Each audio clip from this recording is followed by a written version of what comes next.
Masechet Gittin, Daf Peh Bet, the ninth and last perek of the Masechet begins. Hamgaresh et ishto, ve'amar la hareat muteret lechol adam, ela lifloni. Rabbi Eliezer matir, hachamim oserim. The essence of a get, of a divorce, the point is to end a marriage and allow the wife to go and get remarried, right? That's the whole point. It's a sefer kiritut. It has to separate the two parties.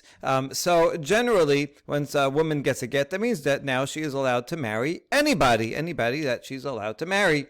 And they're not relatives and stuff like that. But otherwise, she's permitted to everyone. However, what if a husband gives a wife to his get, and he says, you are now permitted to everyone? That's a standard formulation in the get. Hareat muteret lechol adam. That's the definition. Now you can get married to anyone. But then he adds an extra two words, except for that person. You can understand maybe why the circumstances would be. If the husband has a particular hatred towards a particular person, so you can marry anybody, but not that guy. Is that a valid divorce or not?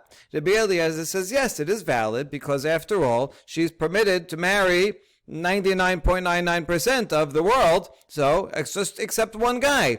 So as long as it's permitting her to marry some more people than she was beforehand, while she's married, she wasn't allowed to marry anybody else. Now she's permitted to marry most people, so just not one guy. That's fine. Hachamim say no, it's not good. The very essence, the definition of a divorce is that he no longer has a hold on her. She is no longer attached to that first husband. She's permitted to marry anyone. There cannot be anything holding her back from remarriage, and therefore the get is invalid altogether. Kesad Yaseh, what should you do according to Chachamim? Yitelenu hemenna ve'achzor v'yitena nada ve'yomar la hareat muteret lechol adam. In order for it to be a valid get according to Chachamim, the husband has to take the get back and give it to her again and say the proper formula, here is your get, now you are permitted to everyone in the world. Has to be everyone. You cannot make any exception. And you have to give it again, because the giving the first time was an invalid giving. Giving a get with an invalid formula is not a giving, because it's not a full severance.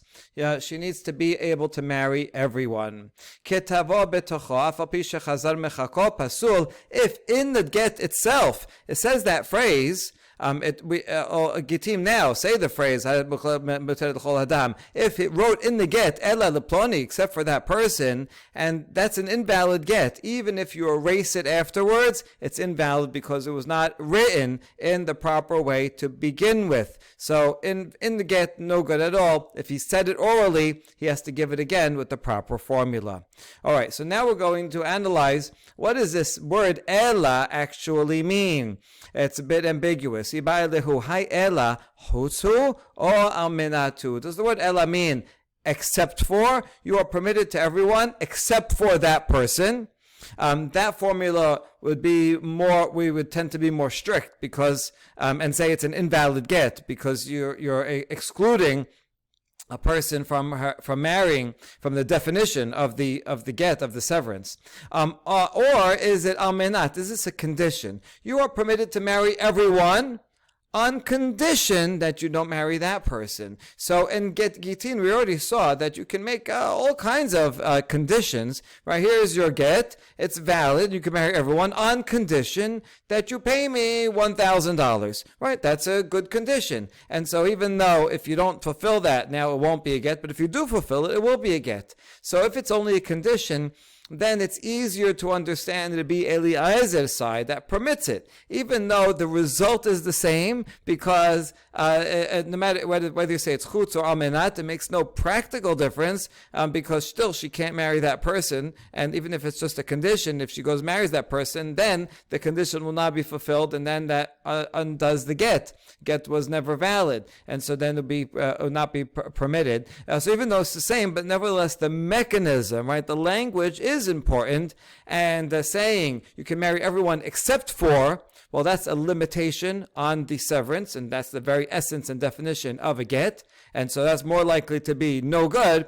Where almenat, you can make some argument that it's simply a condition, just like any other condition in the world. Here's your get, unless you pay me $1 trillion. Well, essentially that's a valid get, even if it's going to be impossible for anyone to fulfill it.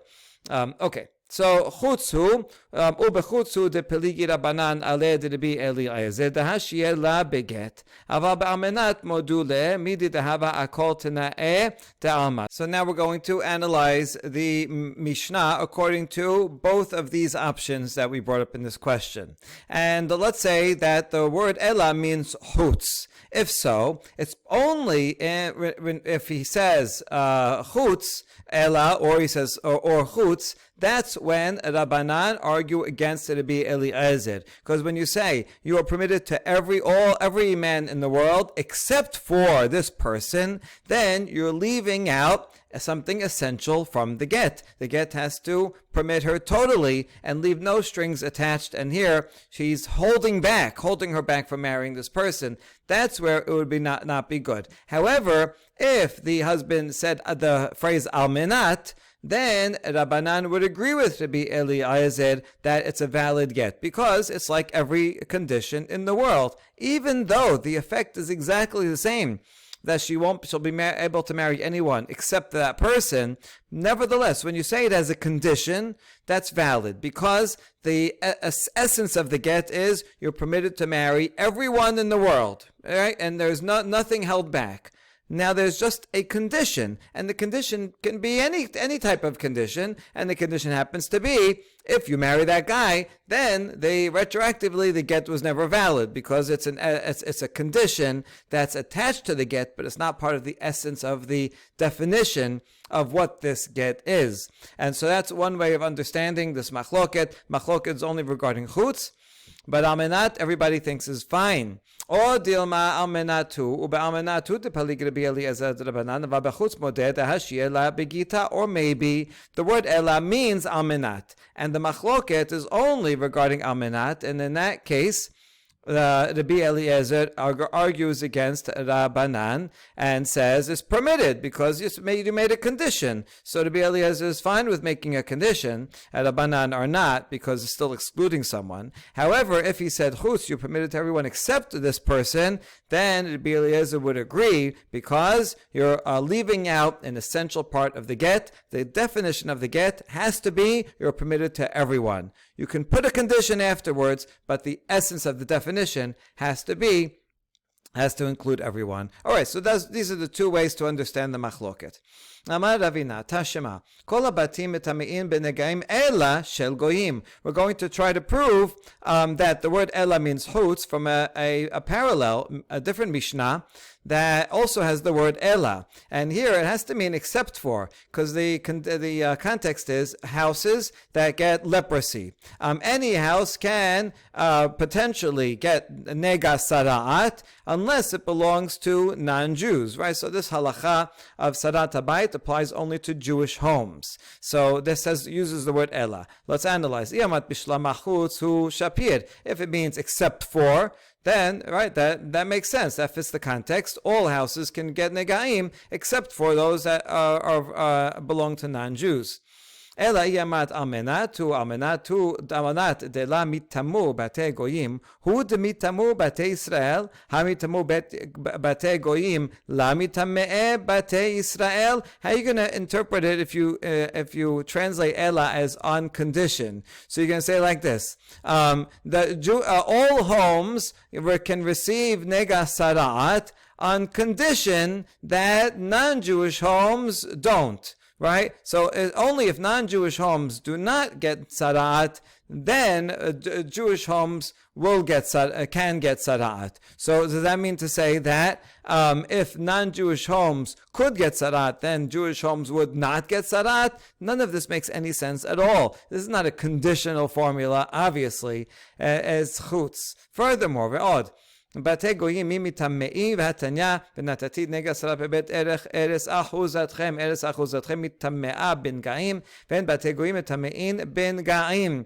And furthermore, the entire category of Sarat Habayit cannot possibly apply to non-Jewish homes because the Pasuk says, I will give Nega Sarat in the homes of your possession. So only the homes in your possession, of Israelite possession in the land of Israel, they can receive Nega Sarat. But non-Jewish homes, they cannot receive Sarat. So it makes no sense to say, on condition, if non-Jewish homes don't get Sarat, then Jewish homes get Sarat. Non-Jewish homes can never get started within the category. So we have a conclusion to the dilemma that we started off with. And in fact, the word Ela means chutz, and it's only. In the case of chutz, that's where there is a machloket. But if someone made a condition, then everyone would agree that even Rabbanan would agree that that is a valid get according to the Mishnah. All right, Mishnah matnitin delaki hay Tana. Now the Mishnah is going to argue with a different Tana that has a different version of the machloket. Tanya Amar Rabbi Yosef Rabbi Yehuda lo nechleku Rabbi Eliezer v'chachamim al hamegaresh et ishto v'amar la haret mutet lechol adam chus mepeloni she'ena megoreshet amar nechleku al hamegaresh megaresh ishto v'amar la haret mutet lechol adam al menat shelo tinasei lifloni. According to this Baraita, which is the opinion of Rabbi Yosef Rabbi Yehuda, Rabbi Eliezer Chamim do not argue if they say chus mi peloni, that's an invalid get, because you're holding back from the definition of what a get is by excluding a certain person. What is the machloket? Only when he says you're permitted to everyone, on condition that you do not marry that person. Rabbi Eliezer matir l'chol adam chutz me'oto ha'ish hachamim osirim. Rabbi Eliezer says a valid get, and it permits her, in fact, to everyone except for that person. And the Chamim say that's an invalid get because even though you use the condition, still you're holding her back from marrying everyone, and so there's a lack of severance there, and the get is invalid altogether. Rabbi Eliezer says this is like any condition. You can put any condition in there, right? That you give me money, that you will travel to this place, that you will serve my father. So this is a condition, and any condition is valid, even if it happens to be that's not going to let you marry this particular person. It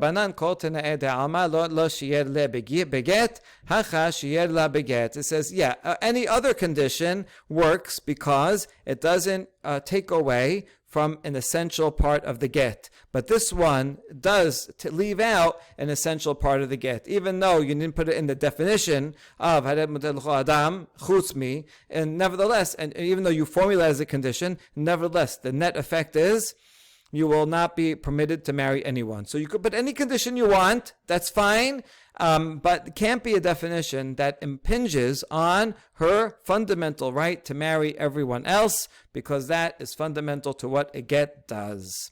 Okay, now that was the Braita. Let's go back to the way we explained our Mishnah, that their argument is regarding chutz. If it's a chutz, so how come Rabbi Eliezer says it's okay if you excluded a person? Amar Rabbi Yanai mishum zaken echad Amar kera v'yasami beto v'halacha v'hayta leish acher afilu lo hitira ela leish acher harezo megoreshet. So Rabbi Yanai quotes an elder explaining the reasoning of Rabbi Eliezer, his source. The pasuk says she leaves his home if she gets divorced from husband A, and then she goes and she marries, Hayata marries ish acher, a second husband. In context, the point is that once she gets married for the second guy, even if she gets divorced from the second guy, she's not permitted to go back to the first guy. That's the context. But we're making an inference here. Since it says Vaital ish acher, she marries another man, it's a singular. That means that it's a valid get, even if he says, the first husband says, you are permitted to marry only one guy, right? Here's your get. But this get excludes your remarriage from everyone, right? Only this person you can remarry. Even if just that's permitted. I mean, if he would give her a get and says, "Here's your get," but you're prohibited from marrying anyone, well, then that's not a get at all. There is no severance. She can't marry anybody else. But as long as she can marry one person in the world, that is a valid get, because it says Vaital le'ish acher. All she has to do is be able to marry one other person. Rabbanan amre ta'amad Rabbi Eliezer, Hai ish lechol ish ve'ish. Rabbanan, what will they say about the source of Rabbi Eliezer? They will say, no, ish doesn't mean only one person. Yes, she's only going to happen to marry one person, because she can't be married to two people at the same time anyway. So the point is giving a scenario. She was married to one man, she was married to another man, and after that she can't go back to the first husband. But that ish can be anyone that she is permitted to marry. So ish doesn't mean that she's permitted to marry only one man. The divorce has to be total, and he has to say you can marry anyone that you want. And this singular is just an example of any person. Now, that was one interpretation of Rabbi Eliezer, why he says it's permitted, even though he said chutz. Rabbi Yochanan gives another source for Rabbi Eliezer. V'isha girusha me'isha lo yikachu. Is talking about kohanim. Kohanim are not allowed to marry any divorcee. Says as follows: a woman who is divorced from her husband. Isha means woman. Isha means ishela. So a woman who's divorced from her man, her husband, they may not marry kohanim. Afilu lo nitkasher la me isha nifsela min hakehuna alma have gita. So since it says isha gerusha me isha, as long even if she is only divorced from her husband and not yet permitted to marry anybody else, still she is invalid to a kohen. Right? You see, it doesn't say here that, and she can marry anybody else. Just being a gerusha, the definition of gerusha is that she's no longer a wife to her husband. Therefore, according to this derivation, even if the husband says, "Here is your get, you are divorced from me, you are out of my house, I don't have to take care of you. However, chutz me, everybody else, you're not allowed to marry anybody else." Even in that case, that would be called a gerusha. And in this context, she's now a divorcee. She would not be able to marry any kohen, and since she's not able to marry any kohen, that means she is a divorcee. Therefore, this is a valid get. So there you go. As long as it separates this wife and this husband and wife, it's a get, even if she is not allowed to marry anybody else in the world.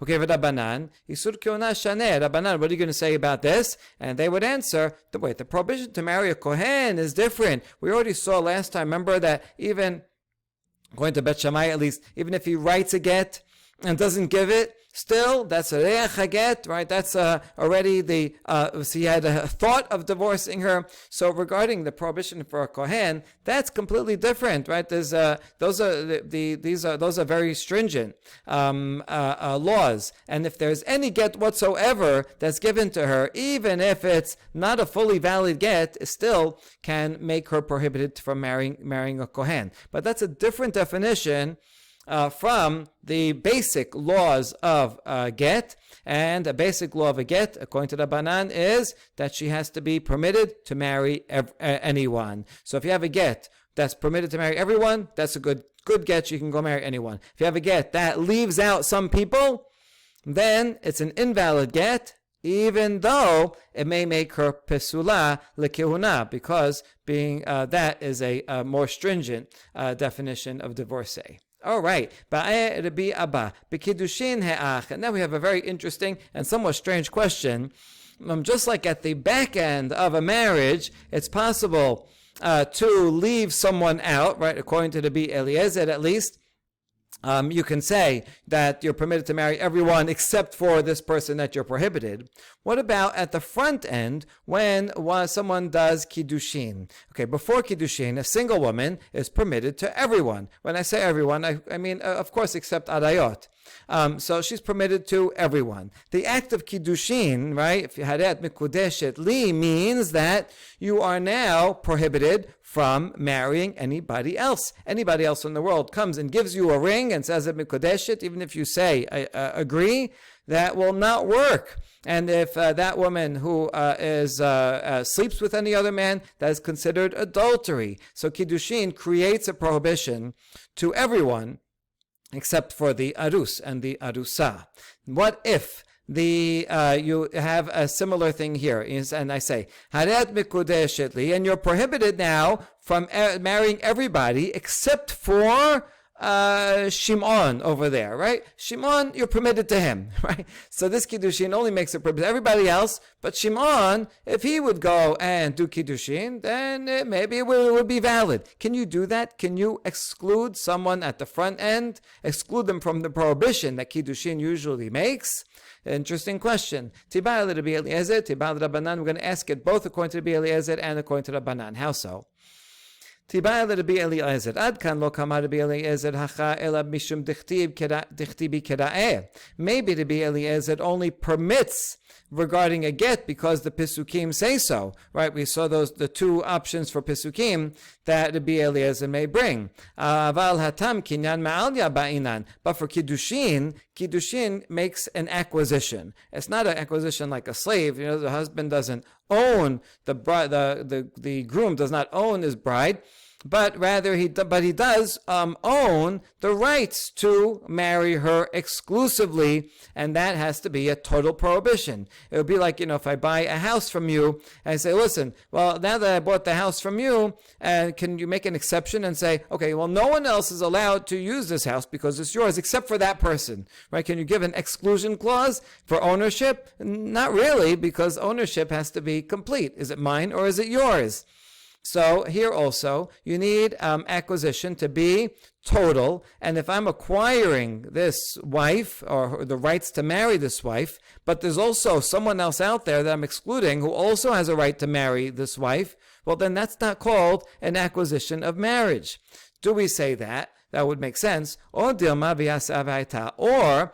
make a gezerah shava? And since the pasuk regarding v'yatzah is talking about divorce, and in divorce it is possible to exclude someone from the divorce that she would always be prohibited to. And then 3 words later in the pasuk it says v'yata, she again gets married. And so we compare v'yatzah v'yata, that the laws that apply to divorce apply also to kiddushin, and therefore, just like you can exclude someone from divorce, you can exclude someone for kiddushin and say you are prohibited from marrying anybody else except for that person, and maybe it's okay. That will be the two sides according to the Rabbi Eliezer. Tibae Rabbanan. Ad kan la kamir Rabbanan nacha, ela de bainan keritut veleka. Aval hatam kinyan kol dehu. For Rabbanan, maybe they say no exceptions regarding a get, because you need it to be a full severance. And as long as the husband has strings attached and said, oh, you can marry everybody else except for that person, that's not a full severance. She's still bound to her husband. When they were married, her husband made her prohibited to everyone in the world. But to be a full severance, she now has to be permitted to everyone in the world. And so that's why it's no good. But regarding a kinyan, maybe you can make an acquisition. It's a partial acquisition. It's true, right? Like if I buy from you a house, and I'm buying from you the house, but it's only a partial acquisition, such that you cannot sell it to these 10 people, but other people could buy it from you, right? That's a partial right to that house. Maybe that's okay, and so this maybe is a valid kiddushin, as long as when I give you the kiddushin, I'm making this bride, this woman, prohibited to one more person even, or a few more people than she was before. That's a partial acquisition, right? If I'm by doing kiddushin, I have no change, then that would not be an acquisition. But if I make her more prohibited to someone than she was before, then that would be a good a good kiddushin, and a partial acquisition can be an acquisition. Or do we say, again, compare get to Gittin to kiddushin, and just like regarding Gittin, according to Rabbanan, it has to be complete, so too entering into a marriage has to be complete, and this bride cannot belong to this groom unless she exclusively belongs to him. As long as there's someone else in the world that would have a right to be with her and do kiddushin to her, then that's not called a marriage, because just like get has to be complete, so too kiddushin has to be total. All right, that's the different sides of the question. Lebatadi ba'ile hadar peshate. Rabbi Abba asked this question, and after he asked it, he also proposed an answer. Ben Rabbi Eliezer ben Rabbanan ba'inan ve'asav ha'ita. His conclusion was that the kiddushin has to be parallel to Gittin, right? This is the beginning of the process, and the end of the process, the way you get out is the same way as you get in. And therefore, that's true for both, and therefore, according to the Rabbi Eliezer, just like you can exclude someone from get, you can exclude someone from kiddushin. Whereas according to Rabbanan, just like a get has to be complete and apply to everyone, so too kiddushin has to apply to everyone. Good. Amar Abaye. If we accept what Rabbi Abba proposed, then let's focus in on Rabbi Eliezer. That means that according to Rabbi Eliezer, it is possible to do kiddushin that's partial. I can say, right, Hared Bekudeshet Li, except for that person. It's okay if you marry that person. You just say you can't marry other people. Let's say that works. Then he has the following question: how would this apply in a interesting case of yibum? So there is a law of yibum. Let's review it first. Called Shene Metim, Yibum, or someone that cannot do Yibum from two Metim. And what will be the case? As follows: there's three brothers, Reuben, Shimon, Levi.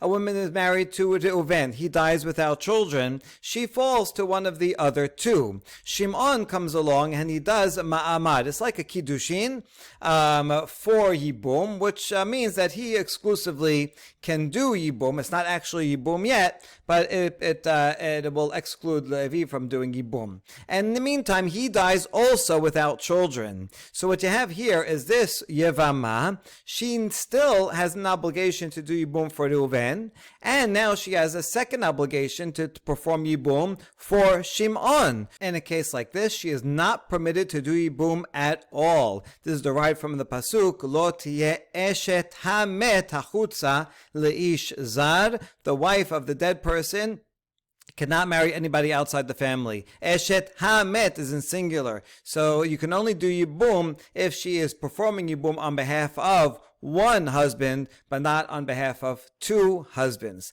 Okay, that's the background. Now we have the complex case of Reuven. He comes and does kiddushin with this woman, and he says, "You had mikudeshet li," and therefore you're prohibited to everyone in the world except for Shimon, my brother. Right? If he would do kiddushin with you, that would be okay. And sure enough, Shimon comes along and he does kiddushin as well, but he's nice enough to say, except for Reuven, he will be permitted. He would be permitted to you. So the Gemara is going to explain this in a second, but let's see it now. When Reuven comes, that's a valid kiddushin, because according to the Rabbi Eliezer, who says you can do a partial kiddushin because it's making her more prohibited than she was before. Beforehand, she was totally single, permitted to everyone, and now she's prohibited to everyone except for Reuven and Shimon. When Shimon comes along and does kiddushin and says except for Reuven, that effectuates no change in her status. She's still prohibited to everyone in the world, and except for Reuven and Shimon. Therefore, Shimon's kiddushin is not a valid kiddushin. Okay, so in this case and both of them die, so she was only married to Reuven. Shimon's out of the picture because he's dead, and she never had any connection to Shimon. So Levi can do Yibum because this is a regular case of Yibum. One brother died, the other brother does Yibum, and we do not call this Eshet Shnei Metim. You might have thought so, because you might have thought in some sense she did kiddushin with Reuven, and Shimon came and did kiddushin with her. You have to do yibum also after kiddushin, not only nisuin.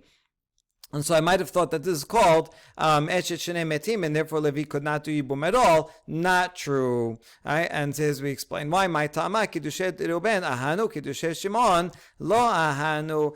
When Reuben does Kiddushin, that's an effective Kiddushin, because according to the Big Eliezer, it's okay to exclude someone, and Reuben is excluded, but still she's prohibited to everybody else. But Shimon, his kiddushin is not valid, because even though it's possible to do a partial, but you still, the kiddushin has to make her more prohibited than she was before. You have to add at least one more person to the prohibition list, and Shimon didn't do that. Therefore, he was never married to her. So it's not shnei metim, because Shimon had no relationship to her. Okay, if so, how can we construct a case of Eshet Shnei Metim within this context? Of course, you could have as I said before, the case with the Ma'amar. But how could you have one with including a partial Kiddushin? כגון שבא ראובן וקידשה חוץ משמעון, ובא שמעון וקידשה סתם, דקידושי ראובן אהנו למשרה עלמא, וקידושי דשמעון אהנו למשרה ראובן. You could have it in the case where Reuven does kiddushin and says, except for Shimon, right? Maybe these are two brothers and they respect each other, and says, listen, Shimon, if you want to marry her, you can. Otherwise I want to marry her. But he's nice enough to leave that door open to Shimon. And Shimon here is not as nice, and Shimon says, here you are mikodeshet, that's without any exceptions. And in that case, by saying that, she's prohibited to everyone else in the world, including Reuven. So now the second kiddushin is effective because it makes her more prohibited than she was before. Right, because that makes her now prohibited to Reuven. In that case, if both of those guys die, Reuven and Shimon, without children, then that would be a problem for Yibum, because now she has to do Yibum. She has a valid Kiddushin to two men, which is quite interesting and strange. But technically, Reuven did it, and a partial Kiddushin is okay. And Shimon did it, and his is a stronger kiddushin. It still prohibits one other person, namely Reuven. So that's also valid kiddushin. So you have a case where she is validly betrothed to two men, and so if both of the men die, Reuven then Levi cannot do yibum. All right. So luckily we don't follow this for halacha, otherwise it will lead to a lot of strange paradoxes.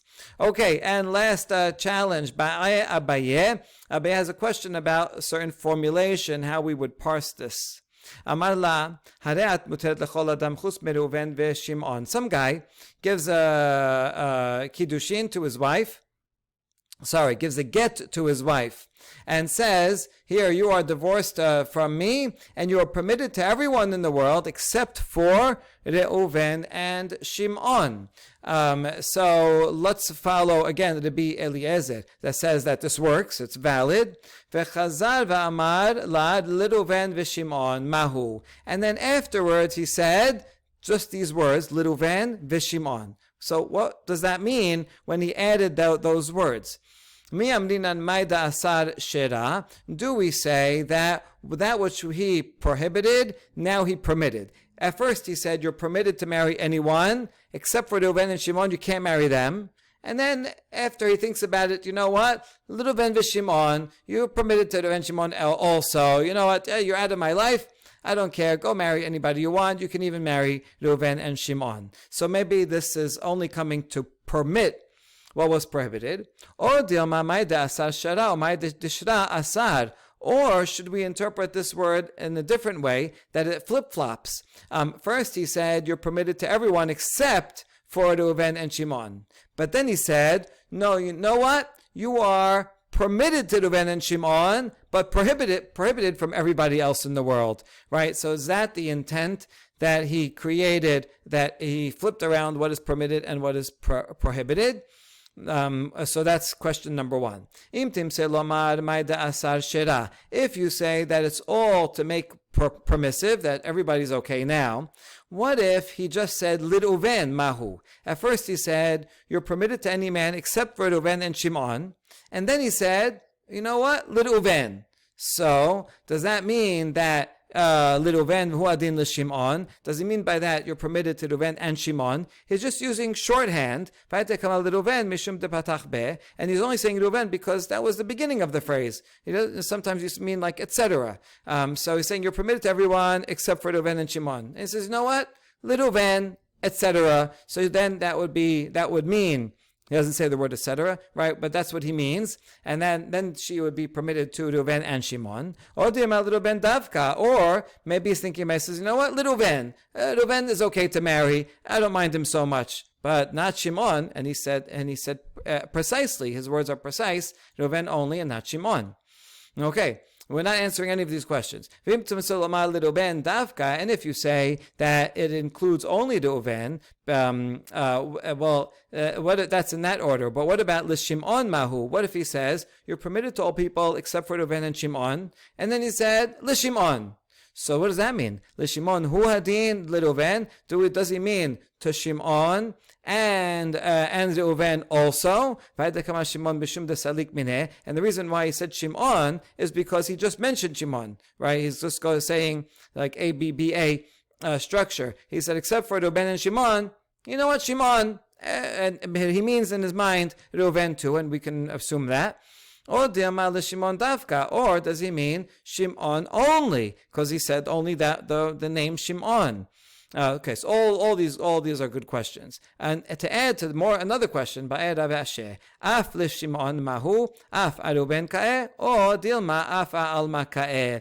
If he said the phrase af l'Shimon, so again he says you're permitted to everyone in the world except for Reuven and Shimon, and then he said even Shimon. Does even Shimon mean even Shimon is permitted, and that's adding to Reuven, and therefore we can assume that Reuven and Shimon are permitted? Or is the even modifying everyone in the world? You're permitted to everyone in the world, except for Reuven and Shimon, and even Shimon you're permitted to like everybody else in the world, but still not Reuven. So all these questions are left standing. Baruch Adonai Le'olam, Amen v'Amen.